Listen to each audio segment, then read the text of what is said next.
Plusieurs types de communicateurs sont ici réunis pour réfléchir sur le concept de redevabilité. Initiée par l'UGP Redevabilité, cette réunion stratégique a pour principal but de permettre aux hommes et aux femmes habituellement au contact du grand public de définir et de mettre en place un canevas type de communication pour aider les populations à s'approprier l'importance de la redevabilité. Notre programme Redevabilité, qui est financé par la coopération suisse, a tout un volet financement d'initiatives de redevabilité, essentiellement pour les ONG, les réseaux d'organisations de la société civile, et tout ça pour travailler sur comment améliorer la qualité des services essentiels, surtout dans l'eau, dans l'éducation, dans la santé, et comment faire en sorte que, effectivement, les pouvoirs publics soient redevables et puissent expliquer ce qu'ils font, puissent expliquer leurs décisions, etc. Donc ça, c'est et après puissent à la fin de l'année aussi rendre des comptes. Comment tu as zéré comme ça, tu vas dire ça et après on va s'y comprendre. Mais moi, je suis le chef de ce village. Je ne peux pas faire le point financier de tout ce que moi j'ai bouffé. C'est Aujourd'hui, ce qu'on a décidé de faire, c'était d'ouvrir un peu toute cette question aux acteurs culturels. Donc on avait ici des comédiens, des humoristes, des slameurs, des dessinateurs, des graphistes, des journalistes, etc.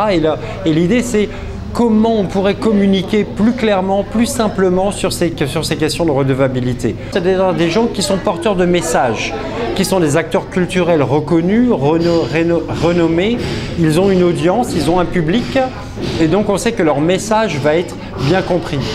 Après plus de 2 heures d'échange avec Henri-Gabriel Vallot et son équipe, les participants sont mieux outillés. Cette réunion formation basée sur l'approche participative a permis aux porteurs de causes et grands communicants ici réunis d'appréhender tous les aspects que suscite la redevabilité. Je pense que c'est une très bonne initiative qui mérite d'être encouragée et mérite d'être promue.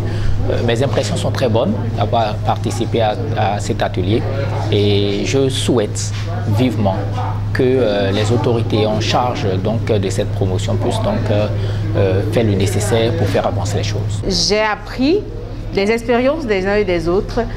J'ai appris également d'exemples que je ne considérais pas comme étant des exemples de redevabilité, mais qui se présentent à moi comme étant des exemples de redevabilité. Alors ça m'inspire sur des initiatives personnelles ou des initiatives liées à mon organisation sur lesquelles je travaille en ce moment. On n'a pas toujours cette notion de oui, on a certains droits.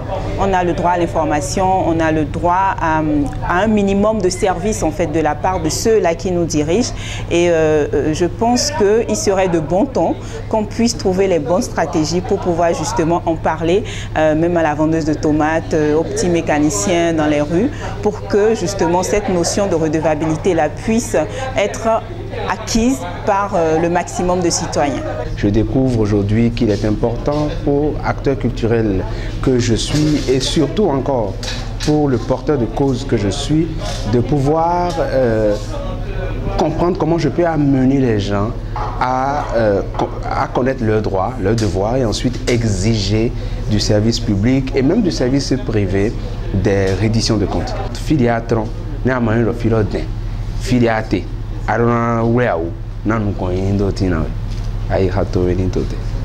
Cette réunion qui a permis de jeter les bases d'une stratégie de communication pour les porteurs de cause sur la redevabilité sera rééditée pour cette fois-ci asseoir les bases d'un plaidoyer adéquat et efficace.